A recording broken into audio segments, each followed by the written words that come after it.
ನಮಸ್ಕಾರ ವೀಕ್ಷಕರೇ, ಎಲ್ಲರೂ ಇತಿಹಾಸವನ್ನ ಓದ್ತಾರೆ, ಆದ್ರೆ ಕೆಲವರು ಮಾತ್ರ ಇತಿಹಾಸವನ್ನ ಸೃಷ್ಟಿ ಮಾಡ್ತಾರೆ. ಅಂತವರ ಸಾಲಿಗೆ ಸೇರಿದಂತಹ ಒಬ್ಬ ವ್ಯಕ್ತಿಯ ಬಗ್ಗೆ ನಾವಿಂದು ಹೇಳೋಕೆ ಹೊರಟಿರೋದು.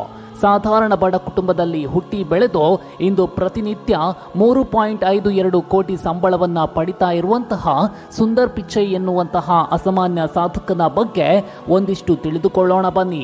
ಅದಕ್ಕೂ ಮುನ್ನ ನೀವಿನ್ನೂ ನಮ್ಮ ಯೂಟ್ಯೂಬ್ ಚಾನಲ್ಗೆ ಸಬ್ಸ್ಕ್ರೈಬ್ ಮಾಡಿಲ್ಲ ಅಂದರೆ ದಯವಿಟ್ಟು ಸಬ್ಸ್ಕ್ರೈಬ್ ಮಾಡಿ, ಹಾಗೆ ಪಕ್ಕದಲ್ಲಿರುವಂತಹ ಬೆಲ್ ಬಟನ್ ಅನ್ನ ತಪ್ಪದೇ ಒತ್ತಿ.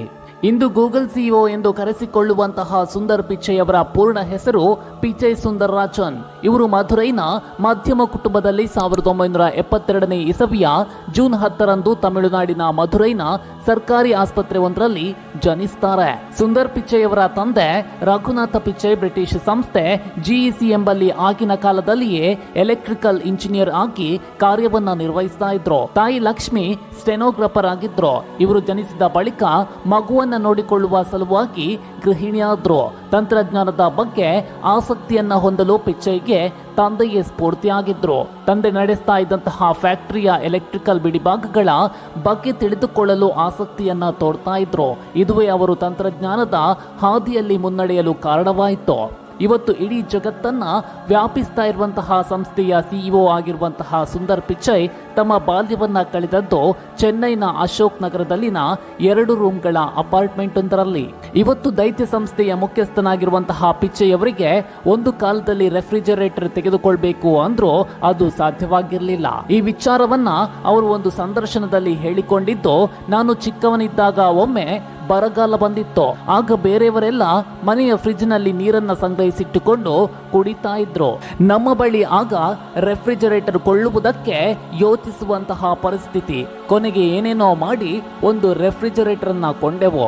ಅಂದ ಹಾಗೆ ಇವತ್ತಿಗೂ ಪಕ್ಕದಲ್ಲಿ ಒಂದು ನೀರಿನ ಬಾಟಲ್ ಇಟ್ಟುಕೊಳ್ಳದೆ ಮಲಗುವುದು ನನ್ನಿಂದ ಸಾಧ್ಯವಿಲ್ಲ ಅಂತ ಪಿಚೈ ಅವರು ಒಂದು ಇಂಟರ್ವ್ಯೂ ಅಲ್ಲಿ ಹೇಳಿಕೊಂಡಿದ್ದಾರೆ. ಆದರೆ ಅವರಿಗೆ 12 ವರ್ಷವಿದ್ದಾಗ ಅವರ ಮನೆಗೆ ಮೊದಲ ದೂರವಾಣಿ ಸಂಪರ್ಕ ದೊರೆಯಿತು. ಅದು ಅವರ ಮೇಲೆ ಗಾಢವಾದಂತಹ ಪರಿಣಾಮವನ್ನ ಬೀರಿತು. ಅವರ ಜ್ಞಾಪಕ ಶಕ್ತಿ ಎಷ್ಟರ ಮಟ್ಟಿಗೆ ಇತ್ತು ಅಂದ್ರೆ ಮನೆಯ ಹಾಗೂ ಸಂಬಂಧಿಕರ ಎಲ್ಲಾ ಫೋನ್ ನಂಬರ್ಗಳು ಇವರಿಗೆ ನೆನಪಿನಲ್ಲಿ ಇರ್ತಾ ಇತ್ತು. ಸಂಬಂಧಿಕರು ಯಾರ ಫೋನ್ ನಂಬರ್ ಕೇಳಿದ್ರೋ ಇವರ ತಲೆಯಲ್ಲಿ ಸ್ಟೋರ್ ಆಗಿದ್ದಂತಹ ಕಾರಣ ತಟ್ಟನೆ ಹೇಳಿಬಿಡ್ತಾ ಇದ್ರು. ಪಿಚೈ ಮದ್ರಾಸಿನಲ್ಲಿ ತನ್ನ ಬಾಲ್ಯ ಹಾಗೂ ಪ್ರಾಥಮಿಕ ವಿದ್ಯಾಭ್ಯಾಸವನ್ನ ಪೂರೈಸಿ ಉನ್ನತ ವ್ಯಾಸಂಗಕ್ಕಾಗಿ ಖರಗ್ಪುರದ ಭಾರತೀಯ ತಂತ್ರಜ್ಞಾನ ಸಂಸ್ಥೆಯನ್ನ ಸೇರಿಕೊಂಡ್ರು. ಅಲ್ಲಿಂದ ಮುಂದೆ ಹೆಚ್ಚಿನ ವ್ಯಾಸಂಗಕ್ಕಾಗಿ ಪ್ರಸಿದ್ಧ ಸ್ಟ್ಯಾನ್ಫೋರ್ಡ್ ವಿಶ್ವವಿದ್ಯಾಲಯವನ್ನ ಆಯ್ದುಕೊಂಡು ಅಲ್ಲಿ ಎಂಎಸ್ ಪದವಿಯನ್ನ ಪಡೆದುಕೊಂಡ್ರು. ಎಂಬಿಎ ಪದವಿಯನ್ನ ಪೆನ್ಸಿಲ್ವೇನಿಯಾ ವಿಶ್ವವಿದ್ಯಾಲಯದ ಪ್ರಸಿದ್ಧ ವಾರ್ಟನ್ ಸ್ಕೂಲ್ ಅಲ್ಲಿ ಪಡೆದುಕೊಂಡ್ರು. ಅಲ್ಲಿ ಅವರು ಸಿಬಲ್ ಸ್ಕಾಲರ್ ಹಾಗೂ ಪಾಲ್ಮರ್ ಸ್ಕಾಲರ್ ಆಗಿ ಆಯ್ಕೆಯಾಗಿದ್ರು. ಶಿಕ್ಷಣವನ್ನ ಮುಗಿಸಿದ ತಕ್ಷಣ ಪಿಚೈ ಮೆಕ್ಸಿನ್ಸೆ ಅಂಡ್ ಕಂಪನಿ ಸಂಸ್ಥೆಯಲ್ಲಿ ತಂತ್ರಜ್ಞಾನ ಮತ್ತು ಉತ್ಪನ್ನ ನಿರ್ವಹಣಾಧಿಕಾರಿಯಾಗಿ ತನ್ನ ವೃತ್ತಿ ಬದುಕನ್ನ ಆರಂಭಿಸ್ತಾರೆ. 2004 ಗೂಗಲ್ ಕಂಪನಿಯಿಂದ ಆಫರ್ ಬಂದಿತ್ತು. ಅಲ್ಲಿಂದ ಜೀವನ ಬಹುದೊಡ್ಡ ತಿರುವನ್ನ ಪಡೆಯಿತು. ಆರಂಭದಲ್ಲಿ ಗೂಗಲ್ ಕ್ರೋಮ್ನಲ್ಲಿ ಮಹತ್ವದ ಪಾತ್ರವನ್ನು ವಹಿಸಿದ್ರು. ಗೂಗಲ್ ಕ್ರೋಮ್ ಇಂದು ಪ್ರತಿ ಮೊಬೈಲ್, ಕಂಪ್ಯೂಟರ್, ಲ್ಯಾಪ್ಟಾಪ್ಗಳಲ್ಲಿ ಇನ್ಸ್ಟಾಲ್ ಆಗಿದ್ರೆ ಅದರಲ್ಲಿ ಸುಂದರ್ ಅವರ ಪಾತ್ರ ಪ್ರಮುಖವಾದದ್ದು.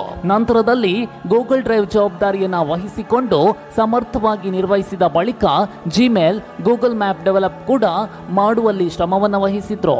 ಇಂದು ಜಗತ್ತಿನ ಮೂಲೆ ಮೂಲೆಯಲ್ಲಿ ಗೂಗಲ್ ವ್ಯಾಪಿಸುವಂತೆ ಕೆಲಸ ಮಾಡಿ ಅದರಲ್ಲಿ ಯಶಸ್ವಿಯಾದ್ರು. ಹೀಗೆ ಗೂಗಲ್ ಕಂಪನಿಯ ವಿವಿಧ ಪ್ರಾಡಕ್ಟ್ಗಳಿಗಾಗಿ ಶ್ರಮಿಸಿದಂತಹ ಫಲ ಅವರೀಗ ಅದೇ ಕಂಪನಿಯ ಸಿಇಒ. ಅಷ್ಟೇ ಅಲ್ಲದೆ ಅವರ ಪ್ರೇಮ ಕಥೆ ಯಾವ ಸಿನಿಮಾ ಸ್ಟೋರಿಗೂ ಕಮ್ಮಿ ಇಲ್ಲ.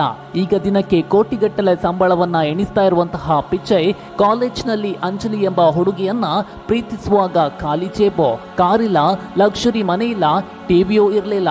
ಐಐಟಿ ಖರಗ್ಪುರದಲ್ಲಿ ಇಂಜಿನಿಯರಿಂಗ್ ಅಭ್ಯಾಸಕ್ಕೆ ಹೋದಾಗ ಅಂಜಲಿ ಜೊತೆ ಪ್ರೇಮಾಂಕುರವಾಗುತ್ತದೆ.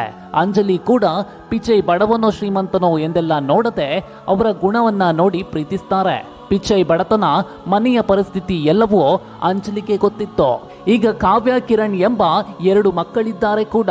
ಪಿಚೈ ಗೂಗಲ್ ಸೇರಿದ ಮೇಲೆ ಮೈಕ್ರೋಸಾಫ್ಟ್, ಯಾಹೋ, ಟ್ವಿಟ್ಟರ್ನಿಂದ ಆಫರ್ಗಳು ಬಂದಿದ್ವು. ಆದರೆ ಅಂಜಲಿ ಮಾತ್ರ ನೀವು ಗೂಗಲ್ನಲ್ಲಿಯೇ ಮುಂದುವರಿಯಿರಿ ಅಂತ ಸಲಹೆಯನ್ನ ನೀಡಿದ್ರು. ಇದರ ಪರಿಣಾಮ ಅವರಿವತ್ತು ಗೂಗಲ್ ಮಾತ್ರವಲ್ಲ, ಗೂಗಲ್ ಮಾತೃ ಸಂಸ್ಥೆಯ ಸಿಇಒ ಆಗಿದ್ದಾರೆ. ಈ ಹಿಂದೆ ಇದೆಲ್ಲವನ್ನ ಸ್ವತಃ ಸುಂದರ್ ಅವರೇ ಸಂದರ್ಶನವೊಂದರಲ್ಲಿ ಹೇಳಿಕೊಂಡಿದ್ರು. ಅವರ ಪ್ರತಿಭೆಯನ್ನ ಗುರುತಿಸಿ 2015ರಲ್ಲಿ ಗೂಗಲ್ ಸಂಸ್ಥೆ ಅವರಿಗೆ ಸಿಇಒ ಸ್ಥಾನಮಾನವನ್ನ ನೀಡಿತು.